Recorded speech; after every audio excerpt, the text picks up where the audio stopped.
This episode is sponsored by Cohesity. Cyber resilience isn't just about getting systems back online. It's about keeping your business operating when disruption strikes. That's the idea behind the Minimum Viable Company, or MVC, a trusted operating core for recovery. Cohesity built the MVC to help organizations identify the essential applications, data, people, and processes required to serve customers, maintain communication, protect revenue, and meet critical obligations. By restoring this trusted operating core first, organizations can reduce downtime, accelerate recovery, and maintain continuity while broader restoration efforts continue. It also provides a clear recovery target, enabling teams to focus resources where they will have the greatest business impact. Learn more at cohesity.com/resilience. That's cohesity.com/resilience. Cohesity, resilience everywhere.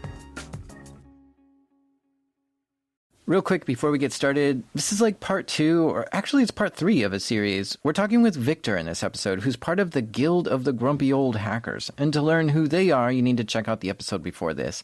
In fact, I'm going to reference the last episode quite a bit in this episode, but to understand what happened in the last episode, you really should listen to the episode before that. So yeah, this is a 3-parter, which is intended for you to listen to episode 86 first, called LinkedIn, then episode 87, and now this one, episode 88. All right, let's do this. These are true stories from the dark side of the internet. I'm Jack Rhysider. This is Darknet Diaries.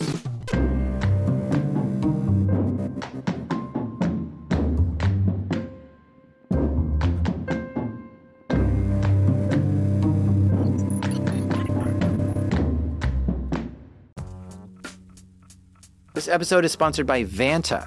What's the one thing in business that's spreading as fast as AI? AI risk. Every new tool your team signs up for, every vendor that turns on AI features, every new integration, each one is an opportunity for something to go wrong. And most security programs weren't built for AI's pace of growth. Enter Vanta. Vanta is helping companies like yours watch for the risks that show up between audits, across your vendors, your AI tools, and your whole environment. How? The Vanta agent works like a 24/7 GRC engineer in the background, finding issues, drafting fixes for you, and cutting vendor assessment time by up to 50%.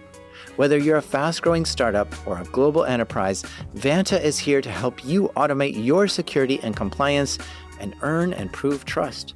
Get started today at vanta.com/darknet. That's spelled VANTA. Vanta.com/darknet.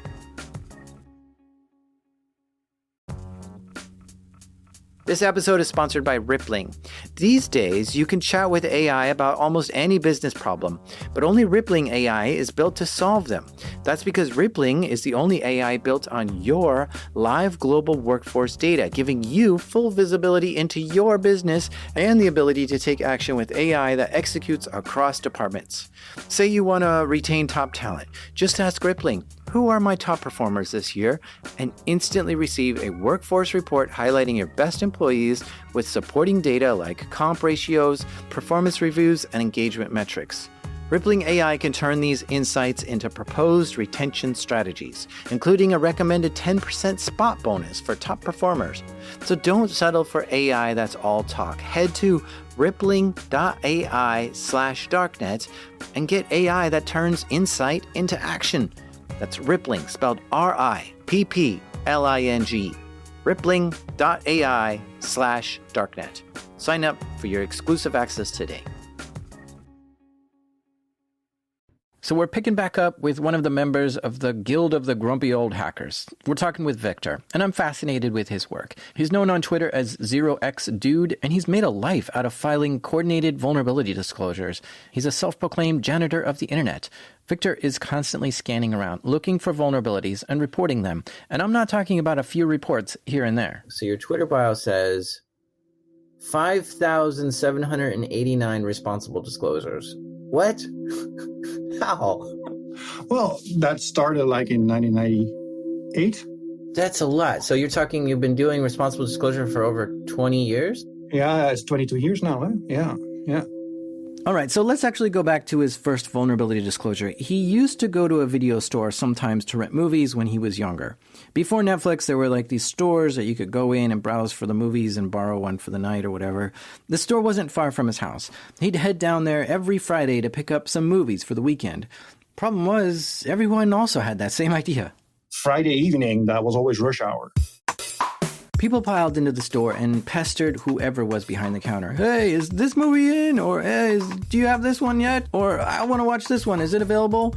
And employees would have to stop whatever they were doing and try to answer all these questions. And they got fed up with that. So the store installed a computer that customers could use to look for the titles themselves.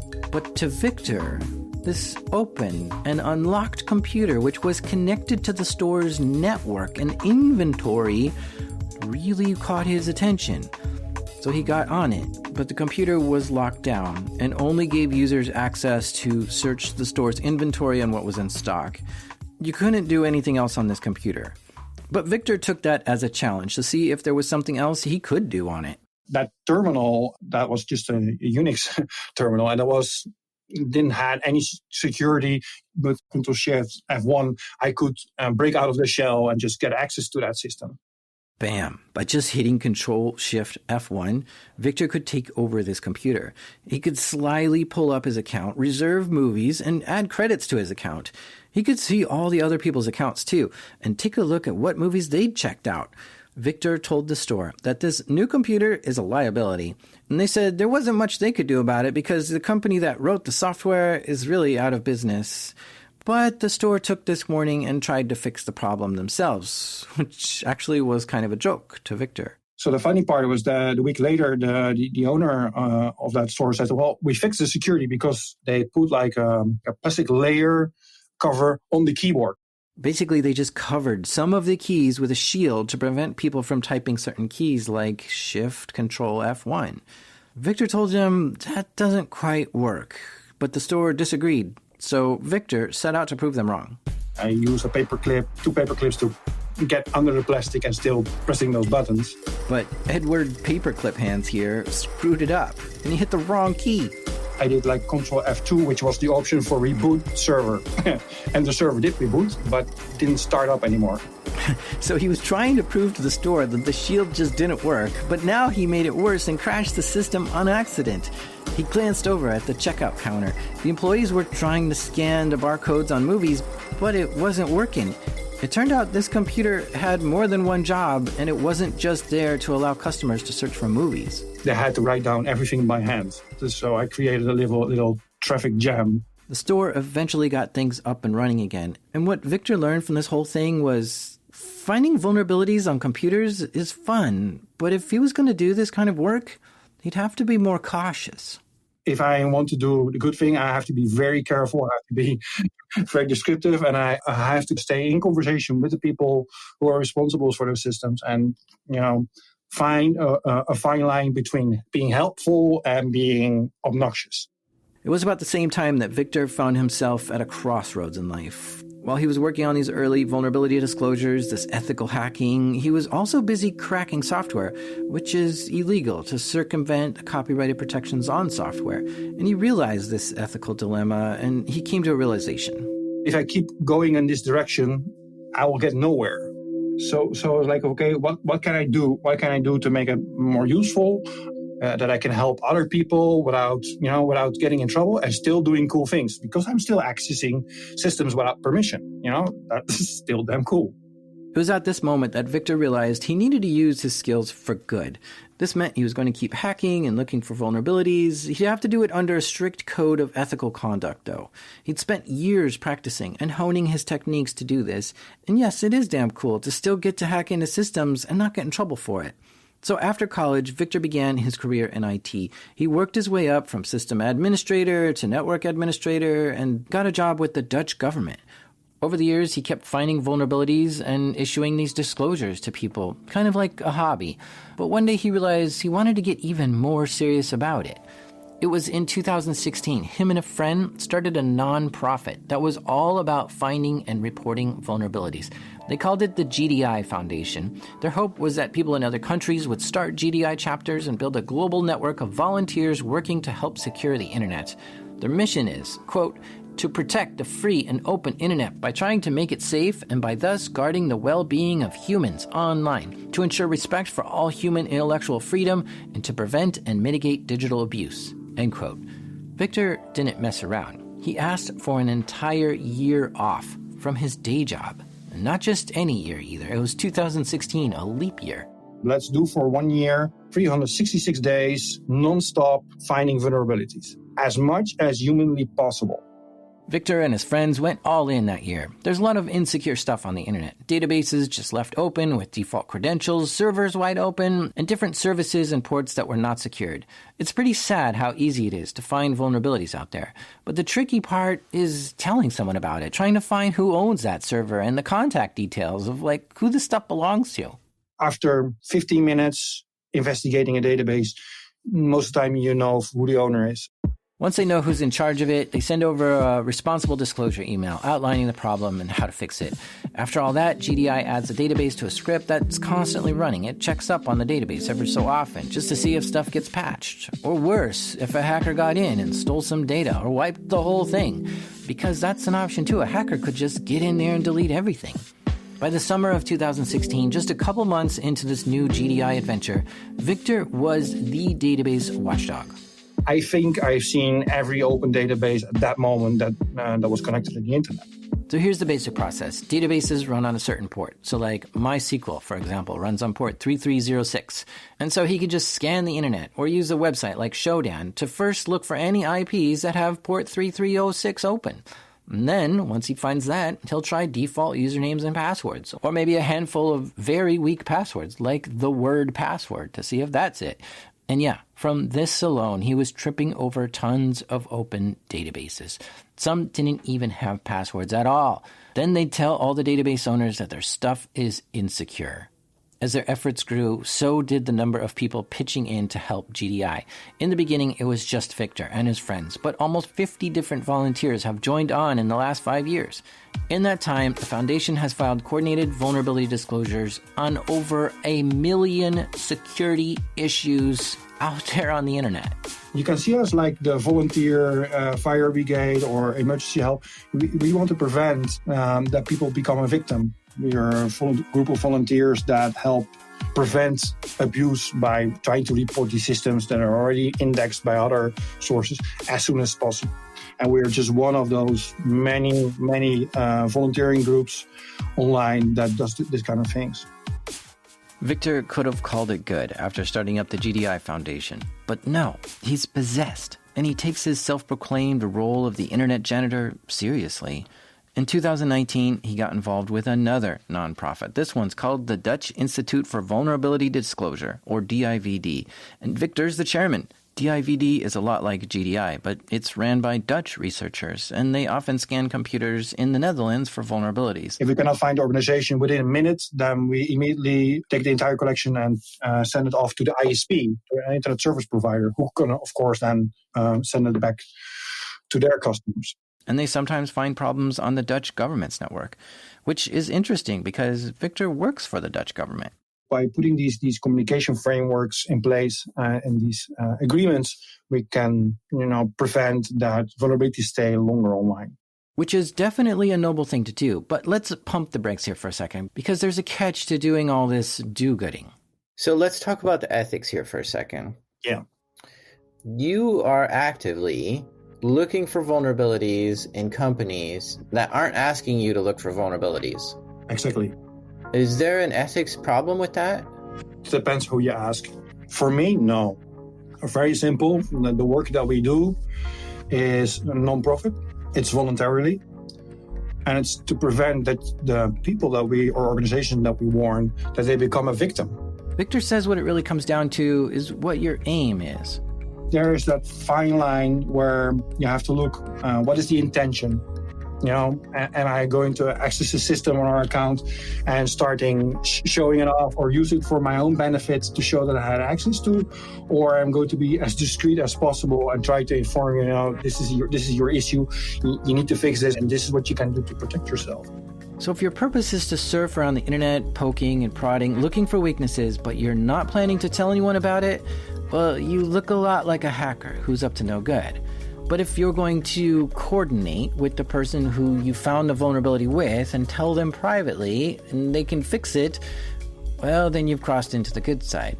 But where is that line, though? The GDI Foundation and DIVD mark that line with a strict code of conduct and mission statements, which is posted to their websites. Here's an outline. First, they don't do this for profit. They don't ask for any bounty reward or ransom for finding a vulnerability. They're nonprofits, and they're supported by donations and sponsors. They don't launch attacks against networks that would degrade the service in any way. They don't buy or sell stolen data. They look for well-known vulnerabilities, stuff that doesn't require advanced skills or tools to exploit. And they only use passive scans and only push deeper if they find something. We act on where there's smoke, there must be fire. I'm not going to kick in my neighbor's door because I think there is a fire while there's no smoke outside. If there are no signals that there's something wrong, then there should not be a reason for me to start digging into it. Finally, and this is important, they don't air people's dirty laundry. When they find a problem, it stays between them and the owner, and they don't ask them to admit anything to the public. They just ask that it gets fixed and then they move on. It's great to have an ethical framework and a strict code of conduct, but there can still be gray areas. For example, this whole thing with Trump's Twitter in 2016, that did expose Trump's dirty laundry, so to speak. It hit the news and everything, but I think they preferred it if it was done quietly. And so when you've got the world's attention, you have to tread a little more carefully. Okay, so as promised, the story of Victor's coordinated disclosure number 5780. See, I first interviewed the Grumpy Hackers back in October 2020, and I was going to post this episode right around election time. But then something happened, which really put a twist in the story. So it was just a couple of weeks before the US presidential election. Victor's Twitter feed is crammed with election coverage and conspiracy theories. Some people are yelling, these elections are rigged. People are going to try to mess with it, probably via social media. I was like, okay, it's interesting. Let's see which social media accounts are all, involved with this election. The presidential election of 2020 was a pretty volatile time. Disinformation was spreading everywhere. And yeah, if someone were to hack a political figure's Twitter account, it could have some serious consequences. So Victor was curious about the security of the Twitter accounts for the presidential candidates. He was looking at both their personal and official accounts. The personal ones are like @Joe Biden, @Mike Pence, @Real Donald Trump, and have blue check marks, which means Twitter has verified these people. But then there's official accounts like @POTUS and @VP, and these have a little American flags followed by US government account. So how can you check the security of these accounts? Well, it turns out if you type in the username, just a bogus password, it'll tell you two different messages depending on if you have two-factor authentication turned on or not. Victor figured out these error codes, which meant he could see if somebody had two-factor authentication on or not. So he went through a bunch of the presidential candidate Twitter accounts to see if they had extra security features turned on, like two-factor authentication. Since he already knew everyone's username, he would just go to the Twitter login page, type in their username, and then some bogus password. Let's try Biden. Okay, let's try Pence. Let's try the VP account. If it told him the error message, which indicated this had two-factor authentication turned on, he'd just move on to the next one. All those Twitter accounts are protected with extra security measures, except Donald Trump. Wait, what? Donald Trump's personal Twitter account didn't have two-factor authentication turned on in 2020 as the sitting US president? After everything that happened 4 years ago, you would think that he would have two-factor authentication turned on, right? Well, he didn't. The president of the US did not have two-factor authentication enabled on his Twitter account. And when Victor typed in a bogus password, it just said, that's the wrong password, which meant he could try again and again and again. Now, I only half blame Trump here. With all the stink that the grumpy old hackers made about this in 2016, Twitter should have absolutely required two-factor authentication for all major accounts. At least the president of the US should have this required and enforced by Twitter, right? Maybe everyone with over 1 million followers should be required to have two-factor authentication enabled. Or heck, you could even enforce everyone with a blue checkmark to have it on, too. I'm just saying, any high-profile account is going to see attempts for people trying to log in as them, and this should warrant extra account security, right? I asked the CEO of Twitter about this, but he didn't respond. But actually, Twitter published a blog post a month before this, which says, quote, "We're taking the additional step of proactively implementing account security measures for a designated group of high-profile, election-related Twitter accounts in the U.S. Starting today, these accounts will be informed via an in-app notification from Twitter of some of the initial account security measures we will be requiring or strongly recommending going forward," end quote. They go on to say that these designated groups are people in the U.S. executive branch, which would be the president, as well as other members of government and political journalists. So it's clear that Twitter did take the steps to make this happen, but something clearly wasn't going as planned. Again, the CEO of Twitter never got back to me on why. This risk was there at that moment. Why? I don't know. I would like to know. A couple weeks before all this, Trump had been in the hospital for COVID-19. Maybe while he was there, a staffer was in charge of his Twitter and they just turned off two-factor authentication. Or maybe Trump turned it off because he was just tired of all these extra steps to get logged in. You know, this guy is over 70, he's like 74. My mother is the same age and has the same security sense. She also keeps switching off two-factor authentication because it's not convenient. It's a hassle, it's annoying. Whatever the reason, two-factor authentication was definitely turned off on real Donald Trump's account. This was a problem for Victor, just like it was in 2016. This account was the mouthpiece of a powerful U.S. president and should be locked down. Victor was worried that a hacker could get in and do some kind of damage. He can make a remark about an organization or a company that can influence the stock market, or he could do damage from that thing because he has a lot of followers that will blindly believe anything that he writes. And for Trump, his Twitter account is everything to him. You know, that's his way to communicate with people without being obstructed by mainstream media. It felt like a weird cycle, like 2016 repeating itself. At this point, Victor could walk away from this whole thing because he'd submitted a responsible disclosure to Trump 4 years ago, explaining this exact problem. And so it was up to Trump's team to fix it and keep it fixed. But obviously that wasn't happening.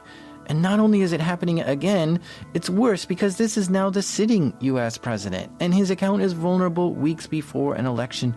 This was ludicrous. Victor couldn't let it go.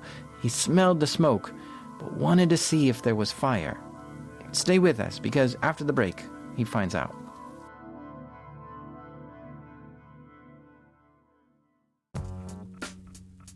This episode is sponsored by Delete Me. Have you ever thought, I should really be doing something to protect myself from stalkers, scammers, and hackers, but you're not sure what? Here's what you should do. Go to www.joindeleteme.com/darknetdiaries and enter code DD20, and you'll get 20% off Delete Me. And a few years ago, I signed up, and Delete Me got busy scouring the internet for my name and gave me reports on what they found and deleted stuff. Take control of your data and keep your private life private by signing up for Delete Me. Now at a special discount for my listeners, get 20% off your Delete Me plan when you go to www.joindeleteme.com/darknetdiaries and use promo code DD20 at checkout.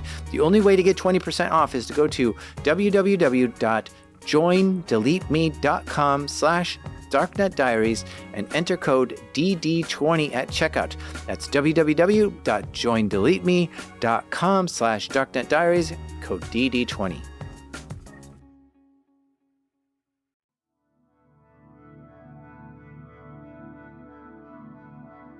Victor decided to try to log in as Donald Trump on Twitter. His first thought was to see if Trump's password was the same from 2016, which sat down at his computer, closed his eyes, and typed in, "You're fired." It didn't work. Wrong password. He took a break to think of another guess and glanced at his Twitter feed. And I saw a tweet pass by with someone sharing the Wi-Fi password of one of the Trump rallies. The tweet was a picture of some Wi-Fi login credentials for a Trump rally. The event had happened on October 13th in Johnstown, Pennsylvania. Trump's team had set up a Wi-Fi network at the rally. The photo in the tweet showed the network ID was Make America Great Again, and the password was MAGA 2020 ! That's interesting. That is probably done by by Team Trump, his support crew. Victor thought this might be a good next guess for Trump's Twitter account. If Trump's people had a bunch of passwords to keep track of, they might reuse some, or maybe they'd use slightly different versions of the same password. Victor gave this password a shot. No. He tried all lowercase MAGA 2020. Nope. He tried with an uppercase M. Nope. For his fifth guess, he typed in all lowercase MAGA 2020 ! And pressed enter. Twitter kind of hung there for a few seconds. This took like 4 or 5 seconds. It's way longer. So I was like, oh, okay, great. I'm going to get the suspicious login error now because I'm locked out. But Victor wasn't locked out, and no error message appeared. Instead, Trump's Twitter account loaded up on Victor's screen. And it took me like a few seconds to realize, shit, it worked. Victor was logged into Twitter as the President of the United States with 66 million followers. Whoa. He felt a surge of adrenaline. He was totally shocked. Was this actually happening? My eyes go to the left corner where I see his username instead of my own. Yes, this was happening again. This is the second time Victor got into Trump's account. It's like a bad dream. And it left him stunned. I think I sit still for at least 20 seconds. It was one of those go stare out the window and contemplate life kind of moments. While it might seem like this could have been a victorious moment, it was less than ideal for Victor. Because of all the people that I wanted this to work, it would have been nice if it was someone else. I would have preferred if it was Biden. But no, it was him. Which frustrated Victor. There's a history. We had a history with this person where we reported something. We really saved his ass if it comes to reputation. And we never got a thank you. Even from the most horrible organizations in the world where we reported things, we got an okay or a thank you back. Not only was Victor salty about the way the 2016 disclosure went down, he was also in another ethical gray area now. Normally, when he submitted a vulnerability disclosure, he wouldn't go back and test that vulnerability again. But he'd crossed that line, all to make sure that this powerful Twitter account was secure. Victor felt uneasy. He didn't want to mess anything up as he set about filing the second coordinated vulnerability disclosure. That pressure alone, even when I'm doing this for years, is like, oh, okay, I have to be very careful. Don't do anything stupid. Do the right thing, Not only for myself, but also for everyone that does this kind of work or wants to do this, or for the volunteers. If I do it wrong, that's it. There's no coming back.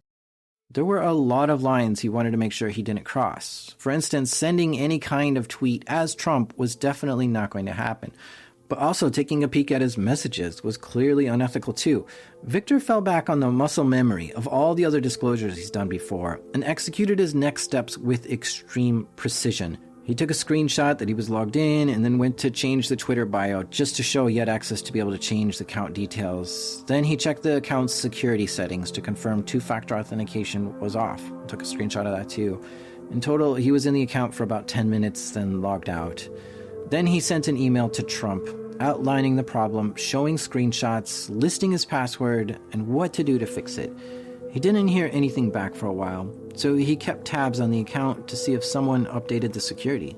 Every 2 hours, going back, checking, is it fixed? No, it's not fixed. Okay, maybe I should start calling him, because his mobile number is in his account. Maybe I should call that. Victor could see in the account settings a mobile number and called it. It went directly to voicemail. He tried calling it again.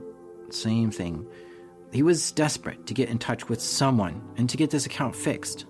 What was your opening remark to him if he was to answer, hey, this is Donnie, what's up?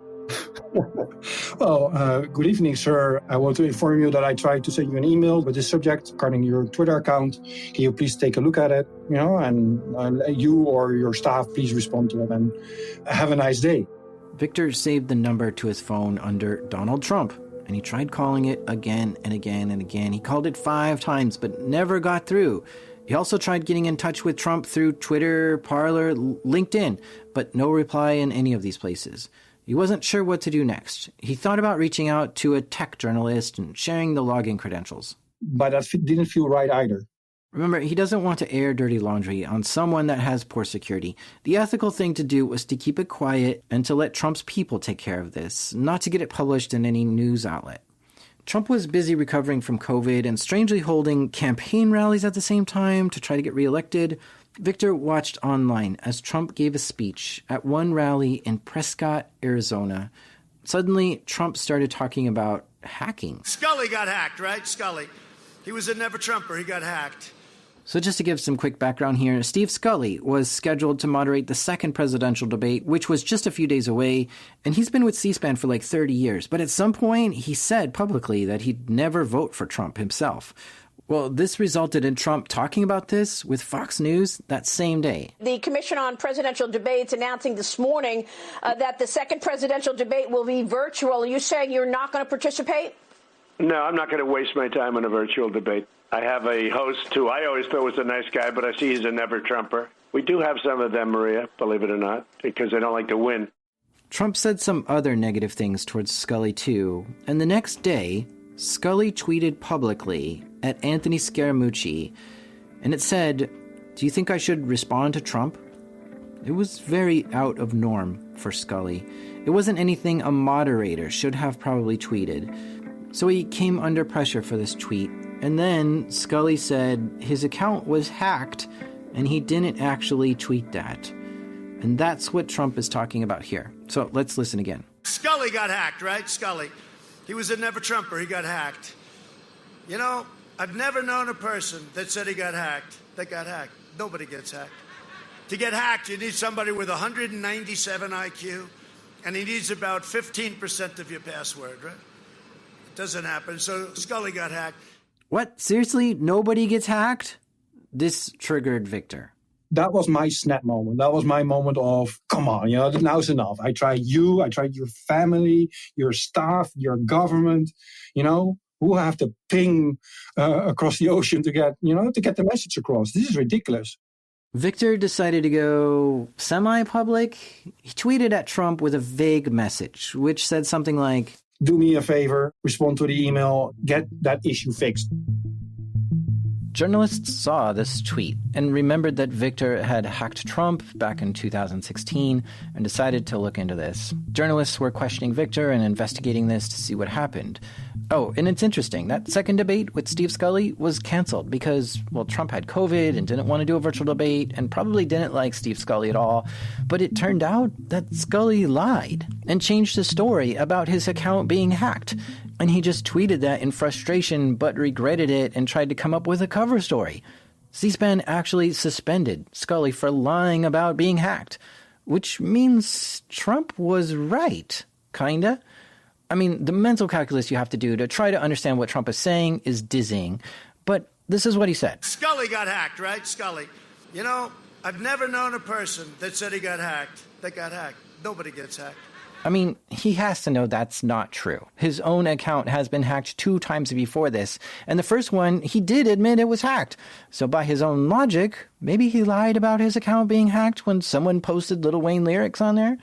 But I'll give him the benefit of the doubt and assume he knows that, but was trying to say something else. It just came out wrong.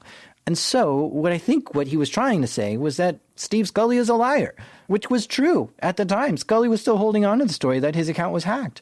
So if that's what Trump meant to say, then he was right. Scully did lie about it. To get hacked, you need somebody with 197 IQ, and he needs about 15% of your password, right? But what the heck is all this crap about IQ and 15% of a password? This makes no sense to me. And this quote made quite the rounds in the Twitter security community. This was a ridiculous thing to say. And it really does highlight how little the president knew about computers and cybersecurity. But anyway, journalists made some noise about Victor's tweet, which really triggered a chain of events that ended with someone from the Secret Service reaching out to Victor. Looking back, that was not the correct thing to do, because normally we don't do that. I should have kept my mouth shut. But was it necessary? Yeah, there was no other way. On the phone with the Secret Service, Victor was flabbergasted to find out they weren't aware of the 2016 Twitter hack he did on Trump. I guess in 2016, Trump wasn't president yet, so he must have had a different group of people taking care of him then. I don't know why they didn't know. So for me, that shows that even when you report things to a government, not everyone are always immediately aware of it. Which can lead to history repeating itself like it was right then. Victor forwarded his coordinated disclosure to the Secret Service. They said they'd investigate it and take care of things. And after he got off the phone, that was case closed for disclosure number 5780.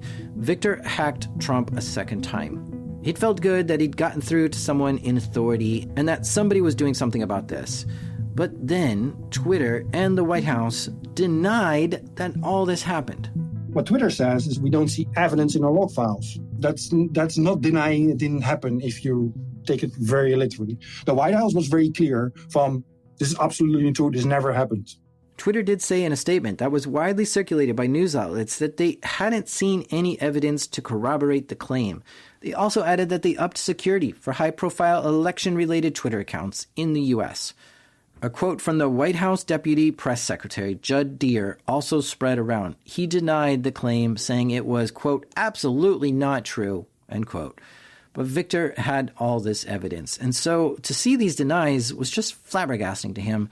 I guess with the election so near, the White House just didn't want the bad press that Trump's password was MAGA 2020 exclamation point. But now Victor's name was all over this news story. The wider world became aware of what he did. And you might guess that not everyone thought he did the right thing. You should see the DMs that I got. Wow. What were they? Most of them were very supportive, but there were people that don't know me personally or know the work that I do. And they reacted like from, why you do this? You're a fraud. You do it for the money. That kind of remarks was like, okay, apparently you don't know me at all. It's fine. You know, I respect your opinion. But looking back, if I could have done differently, if I could have done this quietly, yeah, that would have been better for all parties involved. Some people also called Victor out for doing unwanted pen tests against Trump, raising again the ethical question, is it okay to test someone's security if they didn't ask for it? To verify that someone's account or an election or a person itself is at risk, I don't see that as an unwanted pen test. If you look technically to the law, then you're accessing a system without permission. True. So you're breaking a rule, but are you breaking a rule with the intention to do good? Victor believed what he was doing was for the greater good, to help secure the president's Twitter account. He also said his definition of a pen test is to use any tool to get in and just stop at nothing.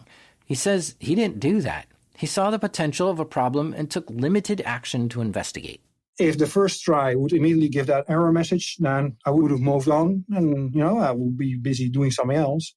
If Trump had two-factor authentication turned on, this would have never even been a story. And looking back, busy doing something else sure is a nice thought, because Victor's saga with Trump was about to take a turn for the worse.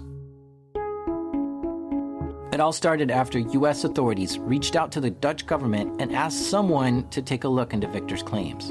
I was asked to testify, to show the evidence that I have, the way that the responsible disclosure was done, the investigation, the handling of it, the communication. This was heavy. This was a criminal investigation, which I don't think the Dutch government took it upon themselves. It seems to me that the White House was pushing the Dutch government to conduct this investigation. And for Victor, it wasn't a good look. It was really stressful too.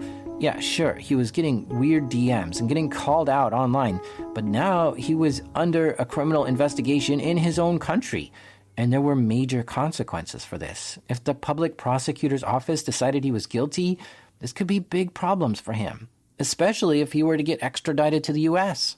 I could lose my job. Even they say you're guilty, but you will not be punished. That will be enough for me to lose my job, because a civil servant is not allowed to have a criminal record. And when I cannot work for the government anymore, that means I have to stop my volunteers work that I do in my own free time. So I will lose everything. Victor says his employer with the Dutch government was nervous too.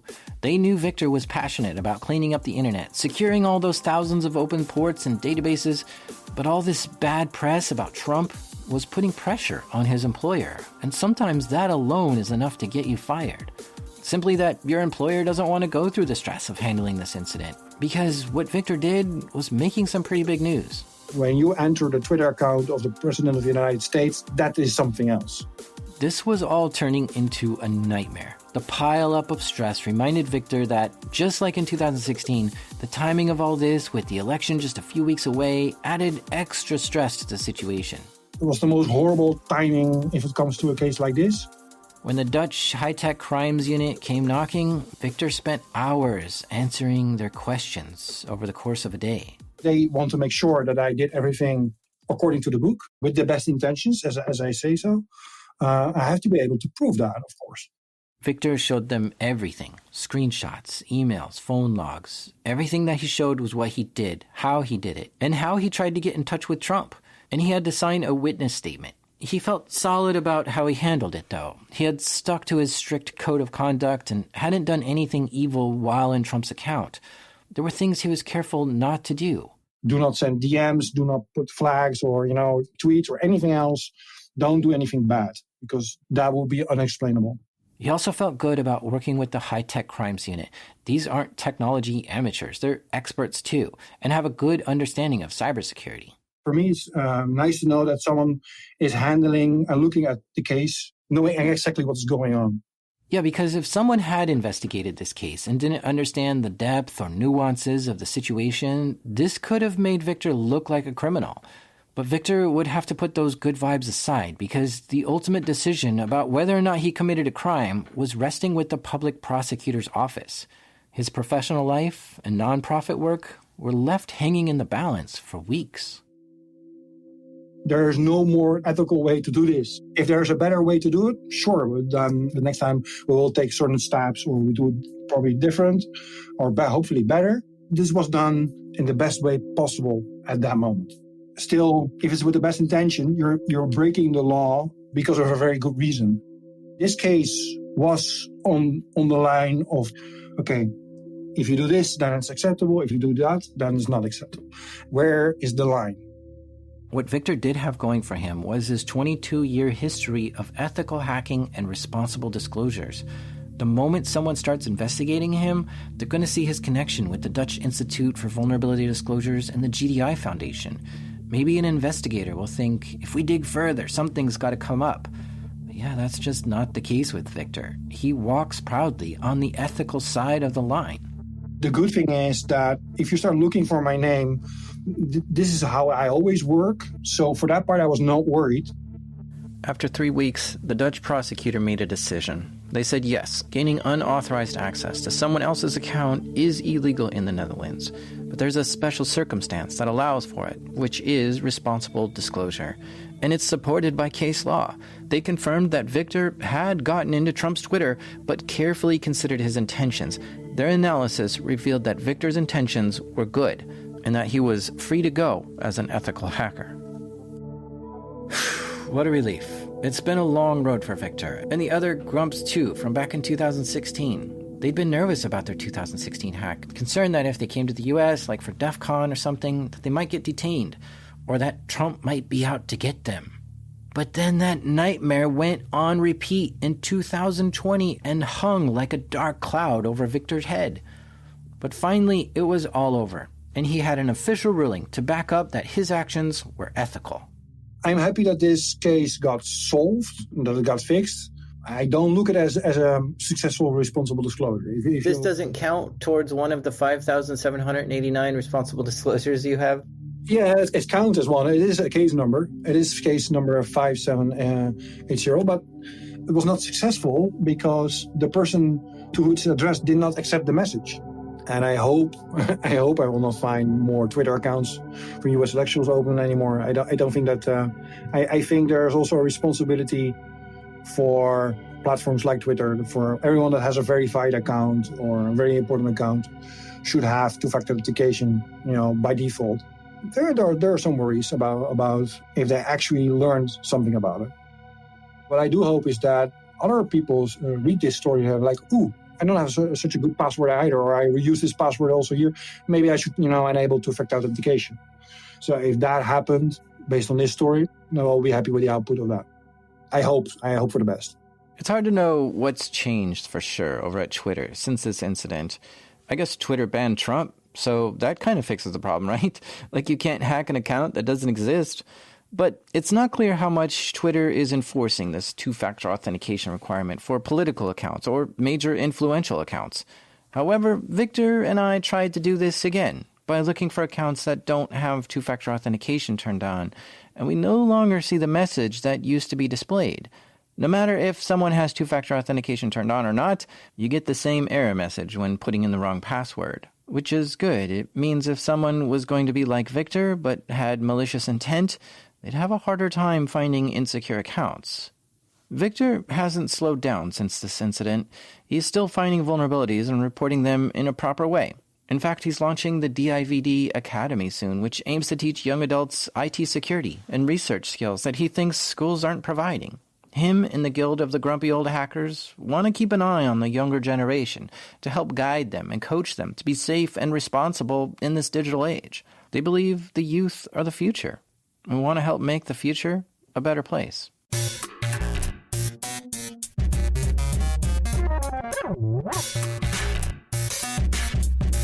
A big thank you to Victor for sharing your adventures with us. You can follow Victor on Twitter. His name there is 0xdude. And you can find links to this story on darknetdiaries.com.